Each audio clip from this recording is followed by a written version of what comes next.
Agora nós vamos ter uma mesa redonda que discutirá experiências em acessibilidade e inclusão, que contará com a participação de Jéssica Norberto, Luciana Perdigão e Carolina Assis. A mediação será de Flávia Busnardo, que trabalha no Departamento de Design Institucional.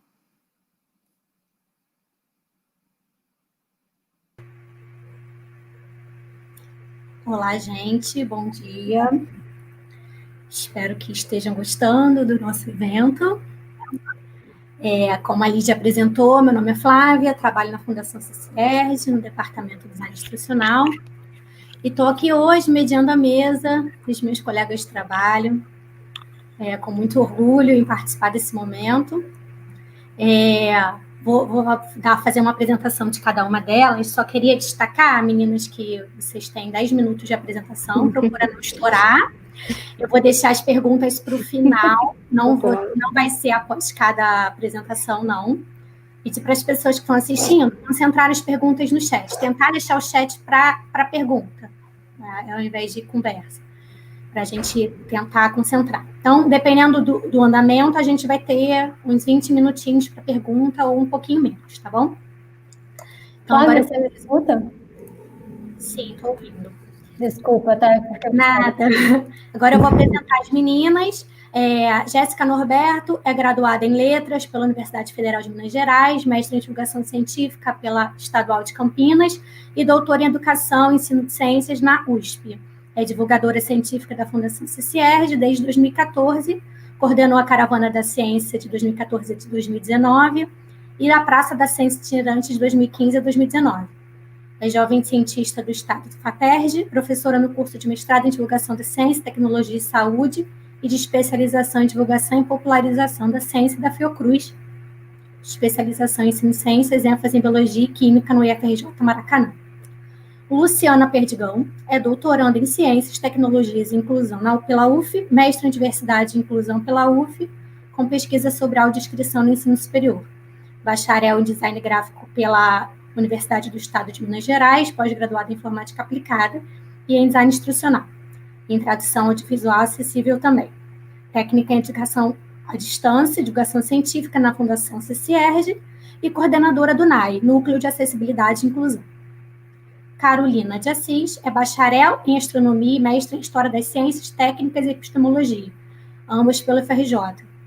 Trabalhou com divulgação e popularização da astronomia em 2010. Desde 2014, é astrônoma da Fundação CCERJ, sendo responsável pela coordenação das atividades do planetário do Museu Ciência e Vida, voltados para professores e alunos e público espontâneo. Desenvolve atividades nas áreas de teatro, de temática científica e acessibilidade, coordenando os projetos O Essencial Invisível aos Olhos e o Tecendo Estrelas.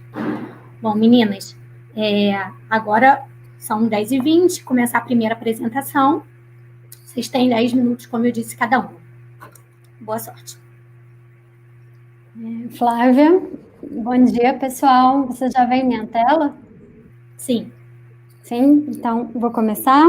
Flávia, por favor, quando estiver chegando no final do tempo, me avisa, tá? Vou deixar. Bom, então hoje para falar um pouco sobre acessibilidade e inclusão e o trabalho que a gente tem desenvolvido na pesquisa e na prática em divulgação científica. Como Flávia já falou, eu sou Jéssica Norberto Rocha, sou da divulgação científica da Fundação CCERJ e também jovem cientista do nosso estado, da FAPERJ, com um projeto justamente sobre acessibilidade e inclusão em divulgação científica. Quando a gente pensa sobre acessibilidade e inclusão, né, a gente geralmente pensa em tempos mais recentes, porque, de fato, as leis no Brasil foram mais efetivas a partir dos anos 80. Mas a inclusão da pessoa com deficiência, ela já é garantida desde a Declaração dos Direitos Humanos de 1948, especialmente pelo artigo 27, que fala que toda pessoa tem o direito de tomar parte livremente da vida cultural da comunidade, de fruir as artes e participar do progresso científico e dos benefícios que dele resultam. Então, quando a gente está falando de inclusão, a gente, infelizmente, também tem que falar de exclusão, de acesso e barreiras, né? No Brasil, especificamente, a gente tem pesquisas que mostram, principalmente desde 2006, as pesquisas realizadas pelo Ministério de Ciência e Tecnologia do do Brasil, mostram que, apesar da população brasileira se mostrar muito interessada em temáticas científicas e participar mais ativamente das suas decisões, elas têm muito pouco acesso e muito pouca frequência a locais de divulgação científica. Então, a gente vê que o acesso à divulgação científica ainda é um privilégio de setores específicos da população. E isso é consequência de inúmeras barreiras para diferentes pessoas acessarem e serem incluídas em espaços de divulgação científica, espaços culturais e espaços que fornecem informação científica de qualidade. Dentre essas barreiras, a gente pode falar de barreiras como baixa renda, escolaridade, violência urbana, localidade geográfica. E quando a gente está lidando com um público tão diverso quanto é o da Fundação CCIERJ, a gente tem que pensar que a gente atende diferentes públicos que refletem a diversidade humana e a diversidade da sociedade. Então, entre eles estão jovens, crianças, idosos, pessoas com deficiência, famílias, público escolar, EJA, pessoas em conflito com a lei, moradores de rua, especialistas e muitas outras camadas e grupos que a gente pode selecionar. Nessa apresentação especificamente, a gente vai tratar da pessoa com deficiência. E por que eu trouxe esse slide? Porque a partir de 2015, a gente teve uma nova lei, que é a Lei de Inclusão da Pessoa com Deficiência, e ela detalha na lei o que é pessoa com deficiência, assim também como declara o que é acessibilidade. Então, o termo usado atualmente é pessoa com deficiência. Muitas pessoas ainda utilizam termos que não estão mais em uso, como pessoas portadoras de necessidades especiais, pessoas portadoras de deficiência, e o termo atualmente usado é pessoa com deficiência. E o que é a pessoa com deficiência segundo a lei, né? É aquela pessoa que tem impedimento de longo prazo de natureza física, mental, intelectual ou sensorial, o qual, em interação com uma ou mais barreiras, pode obstruir sua participação plena e efetiva na sociedade em igualdade de condições com as demais pessoas. Só para vocês terem uma ideia, eu trouxe os números do censo de 2010, né, que é o último realizado, e a gente não sabe quando será realizado o próximo, mas o censo do IBGE fala que 23,9% da população brasileira tem algum tipo de deficiência. Isso significa que aproximadamente 45 milhões de brasileiros, um quarto da população, tem algum tipo de deficiência. Então, é uma parcela grande da população que a gente tem que ter em mente. Ao longo da minha apresentação, tem alguns QR Codes que vocês podem acessar para ir direto ao link ou ao texto que eu estou me referindo no slide. Nesse slide aqui, a gente está falando especificamente sobre a lei que eu mencionei anteriormente, né? Ela foi promulgada em 2015, é a mais atual, é a vigente atualmente, e eu trouxe alguns pontos que é muito importante a gente destacar aqui, porque além de toda a parte de educação da lei que a gente tem que ter em vista, tem outras partes que também são de interesse para a fundação. Então, por exemplo, no parágrafo 2, ela diz que o poder público deve adotar soluções destinadas à eliminação, à redução ou superação de barreiras. Já no artigo 42, que todas as pessoas, independentes das suas condições físicas, intelectuais, comunicacionais, têm direito à cultura, ao esporte, ao turismo e ao lazer. E ainda no artigo 77, que as políticas públicas devem fomentar o desenvolvimento científico, a pesquisa e a inovação para a qualidade de vida, melhoria da qualidade de vida e do trabalho das pessoas com deficiência. Agora, já focando mais no nosso trabalho da divulgação científica, a gente preza muito pela acessibilidade e alguns conceitos que são adotados em acessibilidade em museus e que podem ser, logicamente, transportados para outras ações que a gente desenvolve.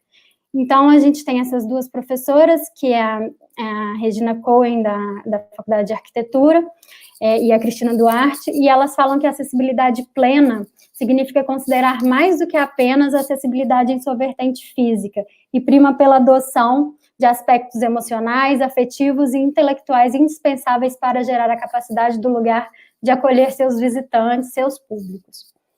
Bom, diante de todas essas questões, né, de pensar acessibilidade nos museus de ciências, em 2017 eu coordenei, junto com a professora Luísa Massarani, da Fiocruz, uma pesquisa chamada Diagnóstico de Acessibilidade em Museus e Centros de Ciências na América Latina e Caribe. Foi uma pesquisa realizada pela Fundação CCIERJ, em parceria com a Rede Pop e várias outras instituições que eu coloquei as marcas aqui, financiadas pelo CNPq e pela FAPERJ. E então lançamos um questionário aos dirigentes de museus de ciências, em português e em espanhol, querendo identificar quais são as estratégias de acessibilidade que eles usam em seus locais, né, de acesso ao público. E tivemos, então, a resposta de 109 museus de ciências de 12 países. Não vai dar tempo de eu detalhar os resultados dessa pesquisa aqui, mas nesses 2 QR Codes vocês podem acessar um artigo publicado esse ano na análise da Academia Brasileira de Ciências e um vídeo do INCT de Comunicação Pública da Ciência, do qual eu sou parte, que resumem os resultados dessa pesquisa. Mas trazendo aqui alguns apontamentos, o que a gente pode ver? Que pelo menos uma centena de museus de ciências na América Latina tem abordado questões de acessibilidade em suas instituições. Então, isso já é um ganho, né, a gente ter pelo menos todos esses museus que pensam em acessibilidade de alguma forma. Mas a gente também diagnosticou que a maioria das ações são voltadas para a acessibilidade física, e em menor medida a gente tem as acessibilidades atitudinal, que tem a ver com políticas institucionais, as atitudes das pessoas para romper, né, passar as barreiras que são colocadas, e a acessibilidade comunicacional.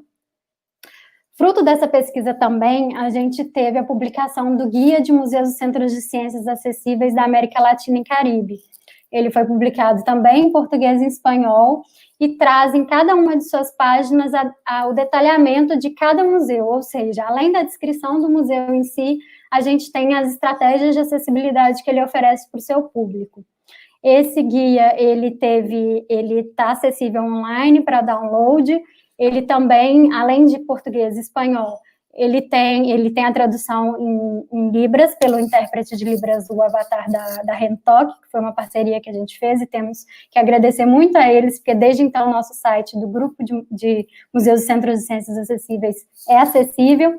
E também fazer aqui um agradecimento especial à minha colega Luciana Perdigão e ao Felipe Monteiro, que é um grande parceiro, e fizeram toda a audiodescrição do nosso guia, das imagens do nosso guia, tornando, então, esse material também, né, e, obviamente, acessível para as pessoas com deficiência. Bom, e ainda nessa pesquisa a gente tem uma reflexão que tem pautado basicamente todas as nossas ações de capacitação e nossas pesquisas, que é a política institucional. A política institucional, a gente vê que ela precisa ser um processo enraizado na memória do museu ou da instituição, que vai persistir para além dos indivíduos que estão ali envolvidos, né? Para que ela seja sustentada numa longa história a favor da acessibilidade e da inclusão. Então, essa é uma questão que tem sido muito forte em todas as instituições que a gente tem trabalhado em parceria. Então, para finalizar, eu sei que eu já estou chegando nos meus 10 minutos, eu tenho só mais 2 slides, vou dar uma resumida. A gente tem, então, pensando nessa política institucional e pensando em avaliação e pesquisa, a gente tem como ponto de partida de que aprender com os nossos públicos é essencial. E como a gente tem feito isso? A gente tem desenvolvido pesquisas com o público, então, por meio de observações, de questionários, de entrevistas, de câmera subjetiva, que é um projeto que a gente tem que chama o Olhar do Visitante. A gente coloca uma câmera GoPro na cabeça dos visitantes e eles visitam a ação de divulgação científica e depois a gente analisa com vários protocolos de pesquisa. A gente tem pesquisa com staff, ou seja, gestores, mediadores e outras pessoas que interagem com esse público. A gente realiza grupos focais de avaliação, visitas pilotos com instituições como a PAS, e a gente também lança mão de instrumentos multimodais, né? Porque não adianta fazer pesquisa se ela também não é acessível para a população com deficiência. Então, por meio de braille, áudio, libras e símbolos. E a gente desenvolve tudo isso por meio de redes, né? A gente tem trabalhado não só no Brasil, mas na Iberoamérica. Agora a gente tem, desde 2018, eu faço parte, representando a Fundação CCIERJ, da rede de museus e centros de ciências da Iberoamérica, do qual eu sou uma das 3 representantes do Brasil, responsável pela capacitação e pesquisa na área de acessibilidade. E a gente tem focado muito na experiência, nas percepções e nas emoções dos públicos. E a gente desenvolve essas pesquisas, né, nas pós-graduações do CCIERJ, então no mestrado em Divulgação da Ciência, Tecnologia e Saúde da Fiocruz, do qual eu sou docente, junto com outros colegas da divulgação científica, e nas especializações, a especialização em Ensino de Ciências, do IFRJ Maracanã, e a especialização de Divulgação e Popularização da Ciência da Fiocruz. Todas essas somos parceiros, as da Fiocruz somos propositores junto com a Fiocruz e outras instituições do mestrado e da especialização. E como já falei, a gente tem feito isso em rede, em grupos, né? Então, o Grupo Museus e Centros de Ciências Acessíveis, do qual eu sou coordenadora, o Instituto Nacional de Comunicação Pública da Ciência e a Rede Musa-Cited. E a gente tem aqui listado algumas pesquisas que a gente desenvolveu atualmente, né? A pesquisa de mestrado da minha aluna defendida esse ano, que trabalhou com pessoas com deficiência visual em 2 museus de ciências. Estamos agora desenvolvendo um trabalho com crianças e adolescentes com síndrome de Down. E vai ser em breve lançada uma pesquisa que a gente desenvolveu ano passado com mediadores da Iberoamérica, de 17 países, e já dando um spoiler sobre os dados do Brasil, a gente teve em torno de 300 respostas do Brasil, de 87 museus, e a grande parte dos mediadores não se sentem aptos a atender pessoas com deficiência. Então, a gente tem aí já um grande desafio e muito trabalho pela frente para ser feito. Fechando, esse ano a gente vai ter o lançamento de um dossiê especial numa revista científica sobre acessibilidade, e ano que vem a gente vai lançar um livro com 21 capítulos de relatos de experiências de 21 instituições brasileiras, falando o que faz sobre acessibilidade. Estou à disposição para quaisquer dúvidas, perguntas e para conversas. Um abraço, muito obrigada. E aqui estão meus contatos.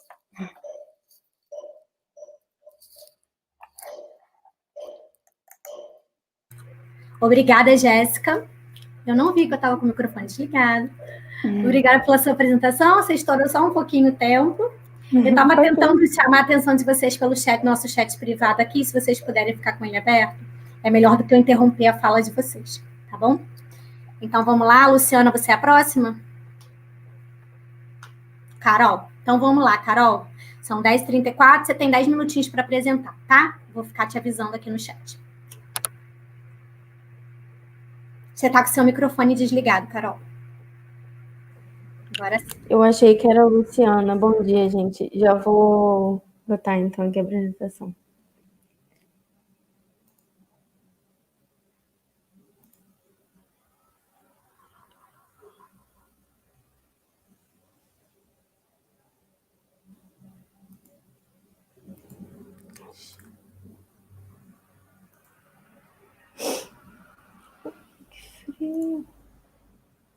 Vocês estão vendo a minha tela? Apareceu agora. Bom dia, gente. Então, eu sou a Carolina, né? Eu sou a responsável por todas as atividades, né? O desenvolvimento e apresentação das atividades do Planetário, lá do Museu Ciência e Vida, e também da coordenação da equipe do Planetário, né? E hoje eu vou falar um pouquinho para vocês sobre algumas das nossas experiências, né? Em acessibilidade, né? Acessibilidade de pessoas com deficiência, que eu venho desenvolvendo lá no Planetário do Museu, focando num projeto que já é a nossa experiência mais robusta, que é o Essencial Invisível aos Olhos. Antes de começar um pouco, dando continuidade que a Jéssica já tinha falado, quando a gente olha mais ou menos o público dos museus de ciência no Brasil, a gente vê um perfil bem específico, né? De jovens brancos de renda alta, né, com uma renda familiar maior do que 10 salários mínimos e com, no mínimo, um ensino superior incompleto. Eu acho que não precisamos pensar muito, né, para ver que esse perfil não atinge a população brasileira. Então, não só as pessoas com deficiência ainda não são plenamente atingidos, eles não usufruem do conhecimento que a gente divulga, a população brasileira como um todo. Eu acho que isso é bem sintomático para que a gente repense, nós, quanto divulgadores de ciência, passamos a autocrítica, né? De quem é que está sendo, de fato, emancipado pelo conhecimento que a gente está enviando, né? Se a gente está pregando para convertidos, na verdade. E aí, então, Nessa pesquisa, inclusive, eu não consigo achar nem os dados de quantos são os visitantes com alguma deficiência que estão nos nossos museus. A prática nos diz que eles são poucos, né, e bem restritos. É bem difícil da gente ter esse número. Lá no museu, por exemplo, a gente não tem esse dado, mas a gente sabe que eles vão, ainda que pouco eles vão. E aí, nesse contexto de inúmeras ausências, muito mais ausências do que presenças, em que a gente tem que repensar como tornar esse equipamento cultural não só acessível, mas dialógico, né? Que consiga dialogar com essa população. Isso exige que esse equipamento seja habilitado a dialogar com ela, num esforço de modificação de linguagem, de método, de epistemologia, daquele conhecimento que está sendo tratado ali, porque não adianta a gente propor que essas pessoas visitem a gente se nós não conseguimos oferecer minimamente os meios pelos quais essas pessoas dialoguem conosco. Isso passa, obviamente, por uma busca de um design universal para o conteúdo que a gente está apresentando. Eu falo dentro do meu contexto do planetário, mas né, eu acredito que isso possa ser aplicado pelo museu como um todo. E eu sei que o design universal é uma utopia e que provavelmente a gente vai batalhar muito e morrer na praia por falta de recursos e de uma estrutura, né? E por causa de uma estrutura que engessa a nossa praxis. Mas ainda assim eu acho que é algo que a gente tem que perseguir. Porque quando a gente nega o acesso a qualquer conhecimento, especialmente no nosso caso científico, que é o nosso objetivo, a gente está negando a essas pessoas o seu exercício de cidadania.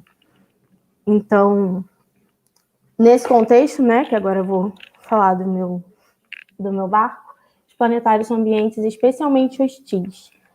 Por quê? Porque eles permitem poucas adaptações. Para o funcionamento de um planetário típico, você precisa de uma série de coisas que não são modificáveis. A sala tem que ser numa iluminação específica, a sala tem que ter uma temperatura específica, a disposição das cadeiras, o formato das salas são poucos cambiáveis. Então, assim, poucas adaptações são realmente possíveis de serem feitas. Mas ainda assim a gente tem que fazer, né? Como eu costumo falar com as minhas bolsistas, só temos duas opções quando a gente fala em atendimento ao público. Atender bem ou atender mal. Não atender não é uma opção. Então, em 2015, quando o planetário finalmente ganhou uma equipe, nós começamos a desenvolver um projeto em que adaptava uma sessão de planetário típica para pessoas com deficiência visual, né? Sejam elas cegas e baixa visão. A questão da baixa visão, se alguém perguntar depois, eu até comento melhor, mas era incrível o tamanho da nossa ignorância no assunto quando nós começamos, né? Porque a gente nem cogitou ela desde o início. O projeto se chama Essencial Invisível aos Olhos e ele nasceu nesse formato de sessão de planetário. O que isso significa? Que o objetivo principal era transpor a apresentação dos conteúdos que a gente faz numa sessão de planetário ordinária, né, para esse público com deficiência visual. E aí, eu acho que vocês veem o meu mouse, não vem? E aí, aqui eu trouxe algumas fotos do processo de criação dos modelos táteis e do modelo sonoro, que obviamente não dá para tirar uma foto, mas está aqui apresentado com a bolsista da época, Isabela, em que nós, processo de criação desses modelos, que nós utilizamos para fazer essas sessões. É uma sessão em módulos, que são perfeitamente intercambiáveis, né? E em que a gente trabalha os conceitos de sazonalidade do céu noturno, de constelações e aglomerados de estrelas e dos planetas do sistema solar. É interessante que quando esse projeto surgiu, em 2015, como boa parte de muitas coisas na divulgação científica, ele surgiu com um total de R$0 de verba. Então, nós executamos todos esses modelos, com exceção dessas duas semi-esferas aqui, ó, que foram adquiridas, mas todos os modelos foram executados, eles foram confeccionados com materiais que nós encontramos nos depósitos do museu, que sobraram de oficinas e de outras atividades. Então, com isso, nós construímos 8 modelos de placas de constelações, chamadas constelações sazonais, aqui para o Rio de Janeiro, um modelo de cada planeta do sistema solar, um modelo dois, na verdade, desculpa, de escala de distância das estrelas do aglomerado das Pleiades e da constelação do Cruzeiro do Sul. E um modelo em escala dos planetas do Sistema Solar, né? A sessão tinha como último módulo, né, na sua forma preferencial de apresentação, modelos sonoros também, em que a gente tentava captar toda aquela grandiosidade, né, que é o anoitecer e o aparecer das estrelas no planetário. Era muito interessante, muito emocionante. E, infelizmente, a gente perdeu essa capacidade, porque quem fazia as associações, né, a gente fez um esquema de associações entre cores, estrelas e sons. E quem fazia essas associações era uma das bolsistas que já saiu. Desculpa. Então, essa foi uma fase inicial do projeto. Foi depois de 2016, 2017, aqueles anos fatídicos em que, né, o Estado começou a entrar na sua crise econômica. E em 2018, né, 2017 para 2018, a gente conseguiu colocar no papel um sonho que era tornar esses modelos menos perecíveis, né? Porque o material, principalmente o material para ser compartilhado, ele sendo isopor e papelão e tal, ele não tem uma durabilidade muito grande. Então eu ganhei um edital. Você tem 2 minutinhos, tá? Tá bom. Do CNPq para imprimir esses modelos em plástico ABS e em acrílico, de forma que eles se tornassem mais duráveis. Aqui eu mostro alguns exemplos. Essa aqui é a equipe do Benjamin Constant, que validou esses modelos, isso é importante. E aqui eu mostro alguns exemplos do uso desse material, não apenas para deficientes visuais, mas para videntes. E tem se mostrado uma abordagem muito interessante. As crianças, sobretudo, gostam muito, né? A gente faz a experiência da cegueira e tudo mais. A gente tem outras ações de acessibilidade ainda aqui esporádicas que iam ser melhor sistematizadas agora, em 2020, mas o coronavírus atrapalhou toda a nossa vida, né? Que é o projeto do Libras, que o som não se propaga no espaço. A gente já realizou uma sessão adaptada para surdos com o Coral Andorinhas, do Centro de Saúde Auditiva do Hospital Municipal Macedo Carmo, que teve toda uma estrutura, todo um planejamento diferente. A sessão foi desenvolvida em programação por meio de roteiro script e tal. E o Céu é Azul, que é voltado para atendimento de pessoas com autismo, com a Escola Municipal Especial Marisa Azevedo Catarina. Já houve até a capacitação dos baixa renda, escolaridade, violência urbana. Ok. Então, nós temos esses projetos aí em stand-by. Isso aqui ia ser um bônus, né? O Astro Bebês, porque é algo que a gente não fala muito daqueles outros grupos que não são normalmente atendidos no museu. Eu falo isso em outra oportunidade. E muito obrigada. Carol, obrigada pela sua apresentação. Eu tentei falar correndo. Eu sei. Ó. Eu tive a oportunidade de ver essa apresentação no evento da ABED, inclusive pegar os modelos, bem legal, parabéns aí pela iniciativa. Lu, agora é com você tem 10 minutinhos, eu aviso quando tiver faltando uns 2 minutos para acabar, tá bom? Você está com seu microfone desligado.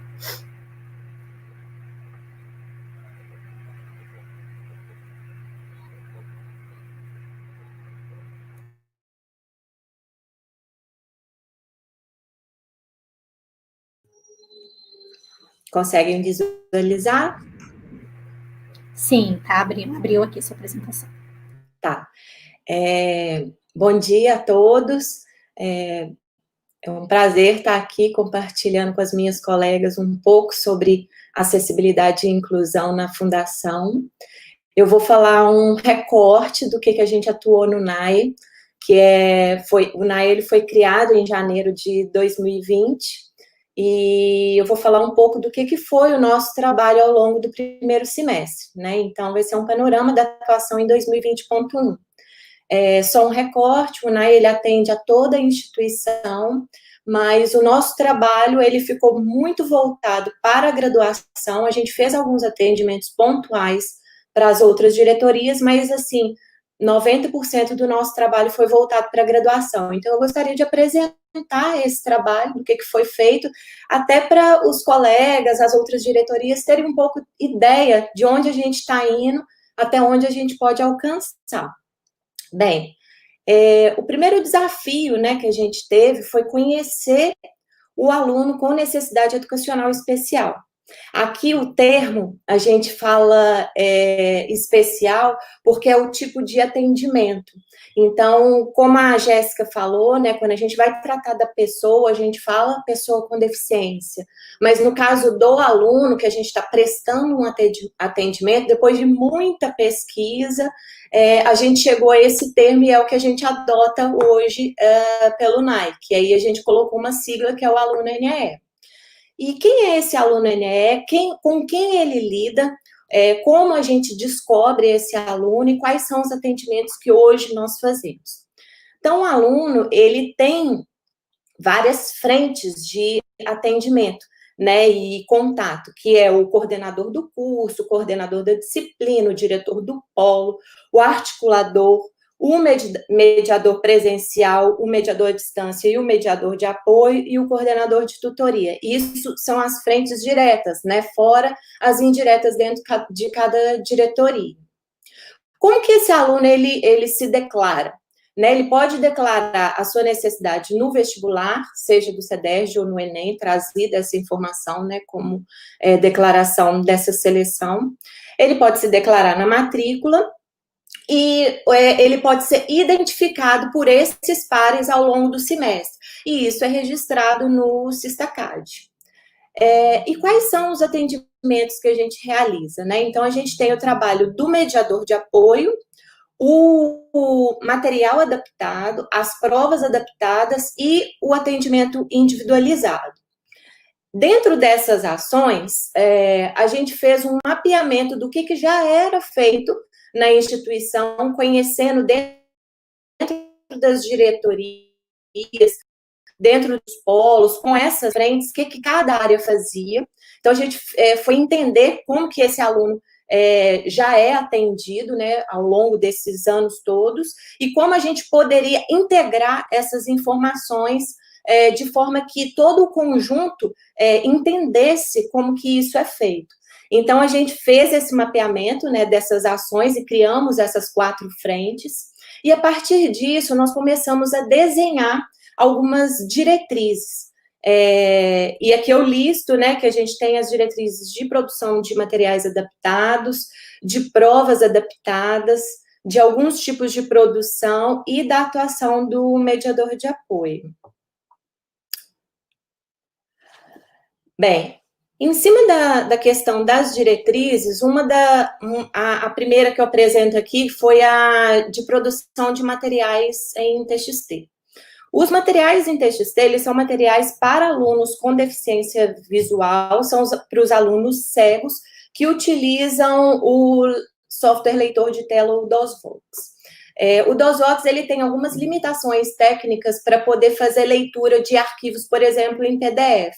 Então, essa já era uma prática que já era estabelecida no CEDERJ, a gente já oferecia esse tipo de material, e a gente resolveu colocar isso num documento de diretrizes, de forma que a gente pudesse capacitar nossos bolsistas para poder atuar nessa produção. Então, a gente criou esse documento, né? A gente fez a capacitação dos bolsistas gentilmente cedidos pela diretoria de material didático, então hoje a gente tem 2 bolsistas trabalhando com esse tipo de produção. E, além disso, a gente ainda fez alguns alinhamentos do trabalho do NAE com o trabalho do DI e com o trabalho do acompanhamento, que são setores que estão ali integrados nessa avaliação, né, do material didático, porque muitas das vezes a gente recebia a demanda do aluno, mas a gente não sabia se o material que está lá disponível na plataforma para o aluno, ele estava atualizado, desatualizado, sendo usado ou não. Então, a gente fez essa integração, a gente está discutindo, né, com a equipe do DI e com a equipe do acompanhamento como evitar o retrabalho, né, e ser mais assertivo nessas produções. Então, a diretriz, ela é bem passo a passo mesmo, a gente conseguiu capacitar esses bolsistas, e aqui é mais ou menos um pouco de como é esse material. O material em TXT, ele pode ser aberto em um bloco de notas, né? Então, o aluno, ele ouve esse conteúdo através do software leitor de tela, e existe um tratamento nesse material, que não é só converter o PDF para TXT, a gente precisa trabalhar com algumas marcações, a gente indica onde tem uma figura, se essa figura tiver audiodescrição, se a gente conseguir produzir audiodescrição, a gente insere essa audiodescrição lá. Se não, a gente coloca uma orientação para o aluno buscar o mediador, para ele poder auxiliar na leitura desse material. A gente vem trabalhando, por exemplo, nos materiais de matemática e física, a descrição por extenso das equações, que é um outro recurso também, ao transformar o PDF para TXT, muitas das vezes essa equação se perdia, então isso ficava totalmente ilegível pelo software, e aí a gente adotou esse tipo de procedimento. Uma outra diretriz que a gente criou foi para legendagem para surdos e ensurdecidos. Hoje,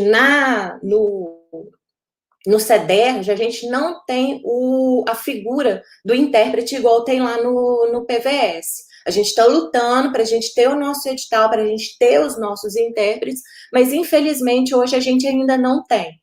Então, a gente tem algumas parcerias, a gente, por exemplo, tem um aluno surdo lá no Polo de Rio Bonito, onde a Secretaria de Educação cedeu o intérprete da secretaria para poder atuar com esse aluno surdo, e aí a gente viu uma possibilidade que seria uma alternativa de trabalhar com a legendagem nas videoaulas.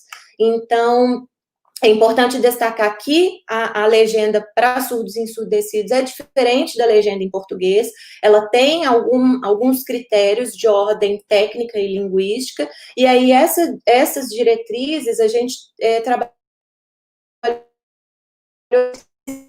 técnica, tradução.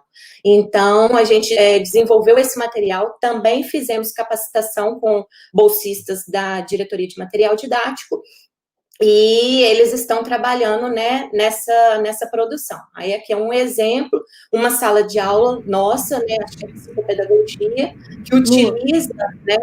Você tem 2 minutinhos, tá? Eu vou roubar um pouquinho do Bento, que ele roubou da gente. E aí, na nossa sala de aula, a gente tem a possibilidade, dentro da plataforma Moodle, hoje, nessa nova versão, de inserir, mesmo sendo vídeos de terceiros, inserir esse arquivo de legendagem, produzida segundo essas diretrizes, dentro da plataforma Moodle. E o aluno, ele pode habilitar ou desabilitar essa legenda. E essa legenda, como eu falei, ela tem alguns critérios de ordem técnica, que eu não sei se vocês conseguem visualizar, agora eu tampei o negócio, né? Mas a gente traduz elementos sonoros também. A gente criou também a diretriz para ADs e APs acessíveis. Para quem não sabe, as provas adaptadas, elas têm algumas categorias, que isso foi estabelecido lá pela diretoria de polos, né, no setor de provas. Então, a gente tem as categorias de prova ampliada, prova em documento digital, prova em braille, provas em envelopes separados, e aí, a partir do nosso isolamento, né, da pandemia, essas provas que eram presenciais, elas passaram a ser a nossa APX, né, a prova presencial à distância, vamos dizer assim. E aí, como que seria a produção, a adaptação dessas provas? Então, a gente também criou esse documento de diretriz, né, para cada uma das categorias.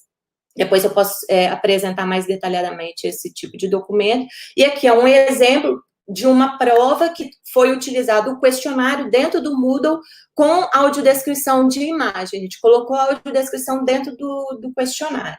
Essa descrição prévia foi elaborada pelo professor, passou pela revisão técnica e pela consultoria do consultor sério. Uma outra diretriz que a gente criou foi para a atuação dos mediadores. Os mediadores, para quem não sabe, eles são os mediadores de apoio, os mediadores de apoio, eles são os mediadores presenciais que tem uma carga horária extra para atuar especificamente com o aluno que se declara com alguma necessidade e que precisa desse apoio. Então, por exemplo, um aluno com TEA, que tem uma dificuldade para poder concentrar, para poder organizar o seu estudo, realizar suas atividades dentro dos prazos. Então, o mediador ele está ali para poder auxiliá-lo e organizar. Só que como esse mediador ele vem do presencial, muitas das vezes ele não tem essa formação. Essa indicação ela é do coordenador de tutoria junto com o diretor do polo. E aí eles olham muito por essa habilidade, por experiências prévias em trabalhar no AEE, alguma coisa assim, mas uma formação específica poucos têm. Então, a gente pegou as experiências de vários mediadores, algumas orientações dos próprios diretores de polo, que têm sido muito parceiros, e criamos esses documentos. Lembrando que a diretriz, ela não é uma receita, ela é só uma orientação. O aluno, dentro da sua necessidade, ele tem suas particularidades. Assim como a Carol falou, trabalhar, por exemplo, com a baixa visão é um universo muito amplo. A gente tem várias situações e cada aluno tem um tipo de necessidade. Dentro do documento de diretriz, um quadro que a gente fez, que foi muito interessante, que é separar o privilégio da equidade. A gente criou esse tipo de categoria, porque muitos dos mediadores confundiam um pouco essa sua atuação. Ao invés de ser uma atuação no apoio, era uma atuação assistencialista. Então, a gente teve que vir trabalhando com esse tipo de informação para esse mediador saber o direcionamento que ele tem que dar. E, na dúvida, recorrer a gente para a gente poder dar outras orientações. Com isso, nesse semestre, a gente criou um formulário para os mediadores de apoio fazerem um plano para poder atuar com esses alunos. E aí, aqui são uns números para ilustrar. No ano passado, a gente teve 476 alunos declarados com necessidades, sendo que 34 vieram depois que o MAI foi criado, ficaram sabendo que o MAI foi criado e eles se declaram posteriormente. A gente conseguiu fazer uma classificação maior do que era a classificação anterior. Antes o CEDERJ ele trabalhava com deficiência visual, auditiva, física e mental, e aí a gente conseguiu desvendar melhor quais são essas necessidades, e isso é importante justamente para poder fazer essa atuação mais assertiva. Nós conseguimos trabalhar junto com a equipe do desenvolvimento de sistemas e com o Silvan nessas categorizações. Então, a gente já fez o mapeamento de 2020.2 e nós estamos colocando no Sistacad essas categorizações. Então, isso vai estar disponível, por exemplo, para os coordenadores futuramente, para eles verem quais são essas categorias específicas. Nós criamos a nossa ferramenta do NAI, a gente não tem um sistema bacana como o do PVS ainda, mas vamos demandar sim da diretoria de sistemas. Então, a gente tem uma grande planilha onde a gente identifica o aluno com todas as informações do Sistacad.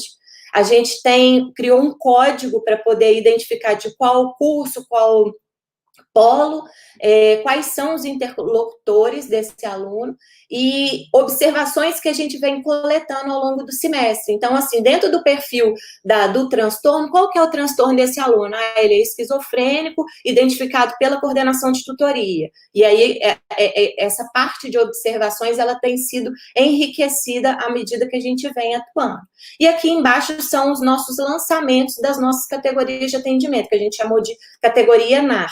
Necessidade, tipo de atendimento e qual o recurso que a gente vai oferecer a partir desse atendimento.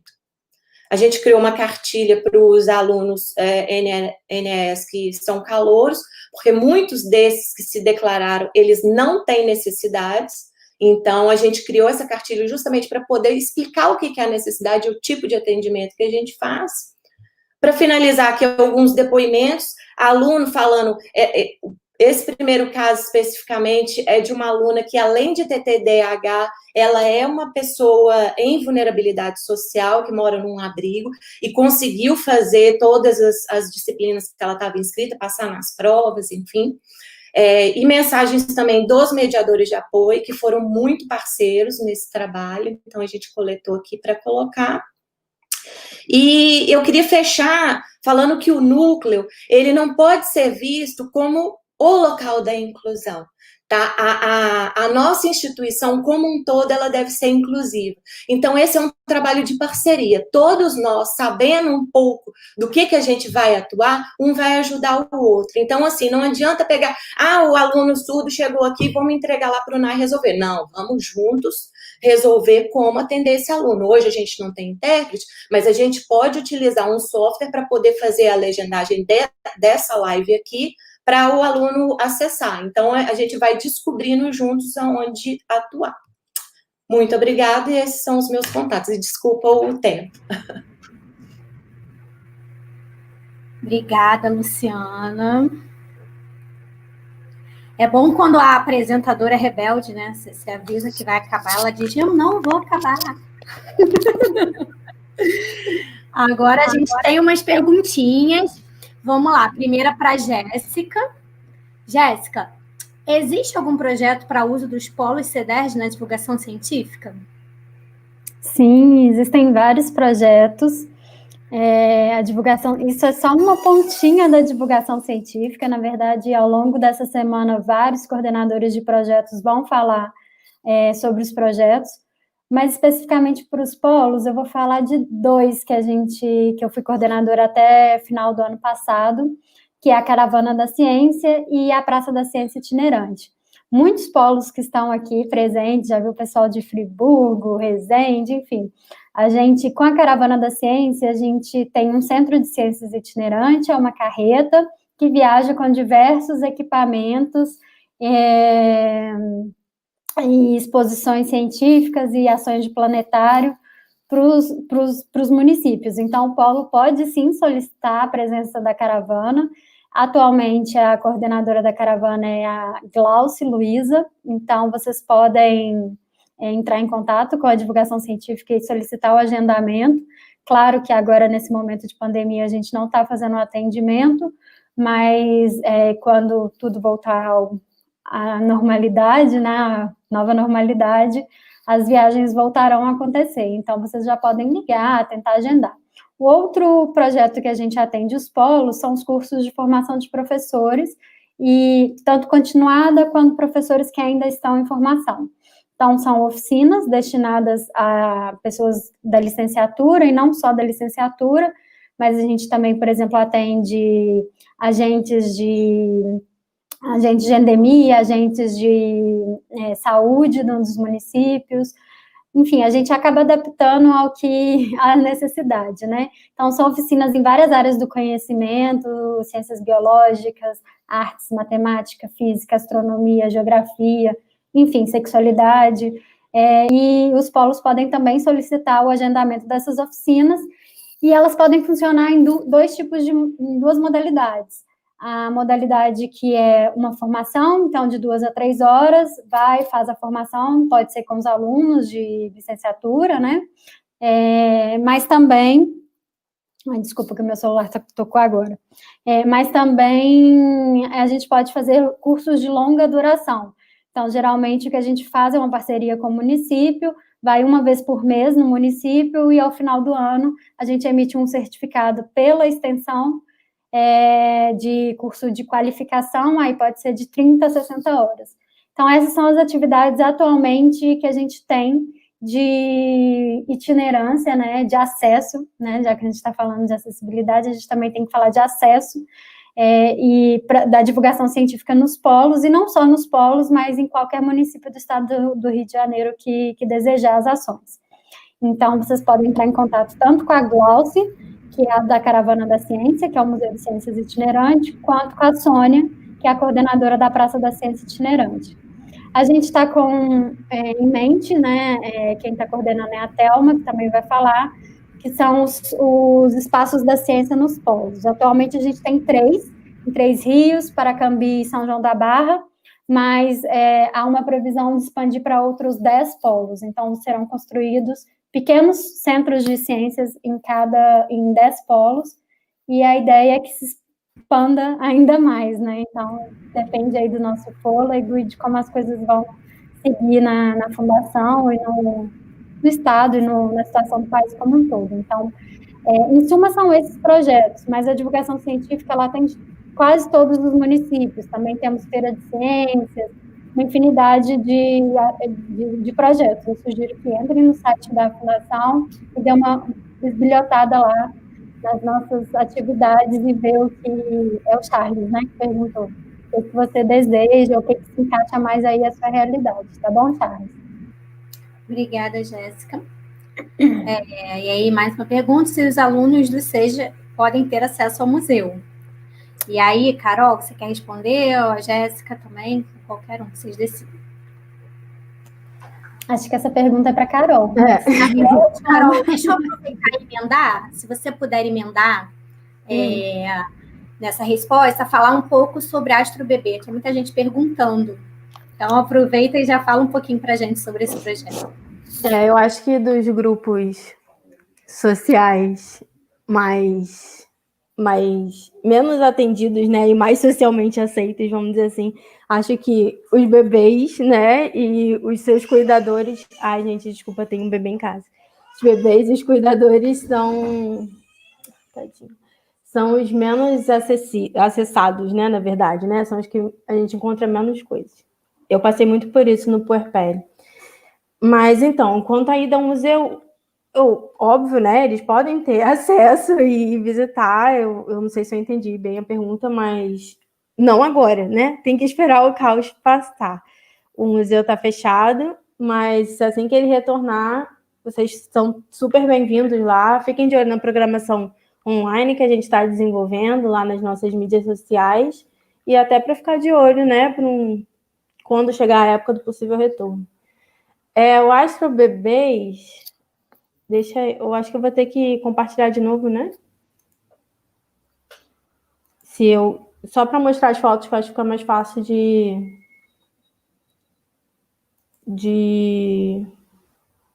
Pois é, mas o AstroBebês, ele começou como uma oficina, né? Eu não estou achando aqui como é que eu faço, peraí. Ele começou com uma oficina que a gente começou a desenvolver logo depois que eu voltei da licença maternidade, porque você é mãe, e aí você volta e você percebe que o seu ambiente de trabalho não está acessível à sua nova realidade. E aí eu gosto muito quando vem esses tapas na cara, né? Que eu olho assim e falo assim, meu Deus, eu trabalho aqui há 5 anos e eu não percebi que não tinha um trocador no banheiro. Como assim? O que essas mães fazem? Porque o público de bebês e primeira infância, apesar de não ser o público ideal para as sessões de planetário lá no museu, por conta do ambiente mesmo, é muito frio, a sessão é extensa, né? A linguagem não é voltada para eles. Mesmo assim, ele é muito frequente. Nas férias, então, tem sessões que a gente fala, isso é uma sessão de bebês, porque tem 15 bebês no planetário, e eles vão chorar em momentos diferentes, obviamente, vão querer ser amamentados e tal. E aí, eu vendo essa necessidade, né, e agora com esse olhar materno para a coisa, eu falei, não é possível, a gente tem que desenvolver alguma atividade para esse público, para esses cuidadores se sentirem à vontade de trazerem esses bebês para o museu, para um ambiente que vai acolher as necessidades deles, e para uma atividade que eles possam fazer, né? Obviamente, eu não estou priorizando a alfabetização científica dos bebês, eu quero que eles tenham um bom tempo dentro do museu, que eles sejam apresentados visualmente, né, aqueles conceitos, aquelas estéticas, possam discutir. Então, o AstroBebês surgiu dessa minha urgência em atender esse público. Eu não sei porque eu não estou conseguindo compartilhar. Carol, quando você compartilha, posso só fazer um comentário? Sim, senhora. Não, porque quando pergunta também do público EJA nos museus, geralmente é um público muito pouco atendido, né? Porque os museus têm horários muito que não atendem esse público, porque geralmente é um público noturno, né? É um público que trabalha, tem outros compromissos durante o dia. Mas, voltando só para a Caravana da Ciência, a gente, quando viaja para os municípios, também atendemos o público EJA. em um dos dias de atendimento, geralmente são 3 dias, em um dos dias de atendimento a gente trabalha até às 10 da noite, para justamente atender o público EJA, e é um público que é muito ativo e marca muita presença, e a gente fica muito satisfeito. E junto com o EJA também vem os bebês, né? Ah, sim, claro. E eu, de fato, eu acho que eu não tinha entendido a pergunta, né? É uma questão de horário. Sim, o museu, ele tem um horário, ele fecha às 5 horas da tarde, então eu entendi agora o que você quis dizer com o público EJA, indo em visitação escolar, é isso que você quer dizer, né? Depois Talvez, eu não sei, na verdade. do horário. Não você, Jéssica, você é a pessoa que fez pergunta. Então, esse público, de fato, a gente não tem como atender dentro desse horário da aula, porque o museu fecha às 5 horas da tarde. A gente não tem estrutura nem equipe para conseguir manter o atendimento no período da noite, infelizmente. E eu não sei porquê, gente. Não é aqui em janela de aplicativo? Eu não estou conseguindo, não. Eu tô. Não se preocupa, tá compartilhando você queria ele mostrar mesmo. o quê, Carol? Mostrou? Agora tá entrando. Mas está compartilhando essa nossa tela. Pois não é, tá eu não sei o que é. Mas, enfim, então vai ser sem compartilhar. Não tem problema. Então, o Astro Bebê surgiu disso. A gente fez alguns modelos para testagem, né? E quem testou esses modelos? A minha bebê. E alguns bebês próximos. Então, a oficina, né? A atividade se resume a um tapete sensorial de planetas do sistema solar, em que cada planeta tem uma atividade, a gente trabalha o sensório motor e o estímulo por algumas cores, né? Uma parte de musicalização, com uma história musicalizada, e alguns instrumentos que trabalham coordenação motora fina e tal. E é voltado para bebês entre 8 e 18 meses.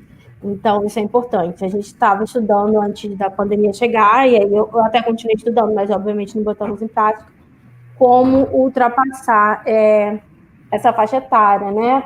Porque a gente tem alguns marcos de desenvolvimento, né, ao longo do desenvolvimento desses bebês, e as atividades têm que ser adaptadas ao desenvolvimento que esses bebês alcançam ao longo da sua vida.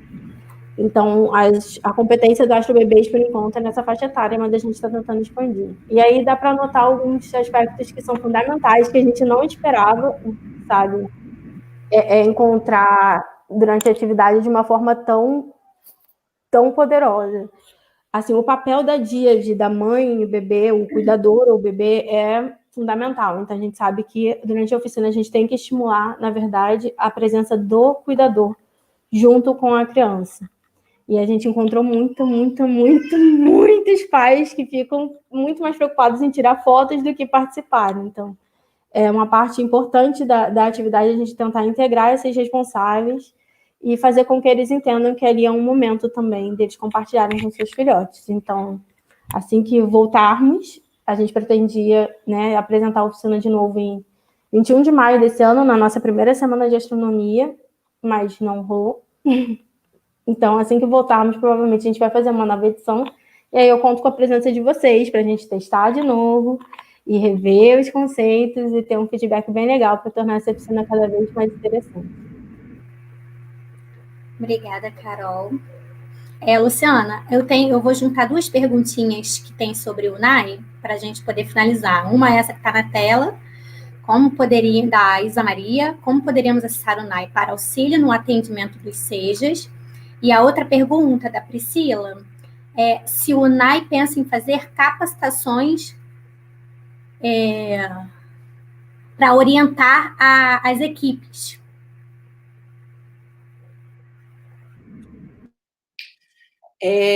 Sobre essa questão do SEJA, a gente, assim como todas as diretorias e projetos, né, da Fundação, a gente recebeu, naquele planejamento estratégico anterior, algumas demandas. Nós tivemos acesso ao plano diretor de cada uma dos projetos e das diretorias, e a gente identificou quais são os gaps, né, de acessibilidade e inclusão de cada um, e está no nosso planejamento. Só que, como a maioria aqui sabe, o NAI ele foi criado em um contexto conturbado da fundação, de mudança de gestão, numa situação onde a gente não tinha estrutura física, sequer tínhamos uma sala, e a gente mudou de sala várias vezes, e aí veio a pandemia.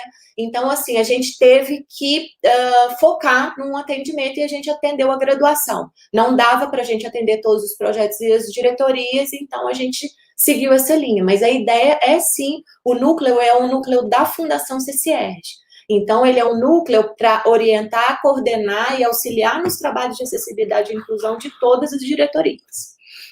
Quanto às capacitações, também nessa linha, né, das nossas limitações e potencialidades, a gente já tem alguns documentos criados, né, e a partir disso nós estamos analisando também, por ordem de prioridade, as capacitações que já existem dentro da fundação, dentro do consórcio, e como incluir um módulo, ou uma categoria, ou um capítulo de acessibilidade e inclusão. O primeiro que a gente está fazendo é a capacitação de mediadores da diretoria de tutoria. A gente fez uma análise né, dessa capacitação que eles vão oferecer, inclusive agora em setembro. Então, a gente já viu ali uma possibilidade de colocar um capítulo específico sobre o mediador de apoio e a atuação deles, colocando esse documento de diretrizes e trazendo algumas discussões. Uma novidade até para você, Flávia, nós também estamos fazendo uma análise prévia do GEDAI, tá? A gente tem um aluno cego que se inscreveu no GEDAI semana passada. Então, a gente pediu para ele para poder fazer essa análise de acessibilidade. Eu troquei uma ideia com a coordenadora, né, do curso, falei que a nossa plataforma Moodle, na versão que ela tá bastante acessível, mas que a gente não teve tempo, né, e braço para poder trabalhar nos conteúdos, mas que seria muito interessante esse aluno nos apontar, né, alguns problemas e algumas soluções para a gente. A gente fez isso ao longo do semestre passado. Por exemplo, a diretriz que a gente criou para as APX teve um apoio fundamental de uma aluna cega da Pedagogia Unirio. Então, assim, esse tipo de trabalho a gente está fazendo aos poucos, mas a ideia é essa, né? Trabalhar mais capacitações, porque a gente não vai ter uma equipe que vai atender todas as frentes a todas as necessidades. Não adianta que a gente não vai chegar nesse mundo ideal. Nem as maiores diretorias de acessibilidade e inclusão, por exemplo, a DIRAC da UFRJ, que é uma estrutura, né, enorme, com servidores públicos contratados para trabalhar com isso, eles não conseguem atender a todas as demandas. Então, trabalhar com capacitação, acho que é a nossa melhor arma, né, para poder conseguir alcançar essas demandas. Obrigada, Lu. É importante a gente ver essa questão do GEDAI, né? Lembrando que ele está num outro Moodle diferente do da graduação, então a gente não está na mesma atualização, então, de repente, ele não esteja tão acessível quanto o da graduação já está. E aí é legal a gente ter esse retorno, sim. Cristine está aí assistindo o evento, já vi, então a gente conversa mais sobre isso. Meninas, obrigada. Excelentes apresentações de vocês. Gostei bastante de dividir esse tempinho com vocês, tá bom? Agora eu vou fiquem aí assistindo o resto do evento. A gente ainda tem agora uma amostra acadêmica, que a Jéssica, que está aqui, vai ser a mediadora. Vou passar para a Lídia agora, para poder chamar os nossos novos palestrantes. Obrigada, gente. Obrigada, Flávia. Obrigada a todo mundo. Obrigada, gente. Bom dia.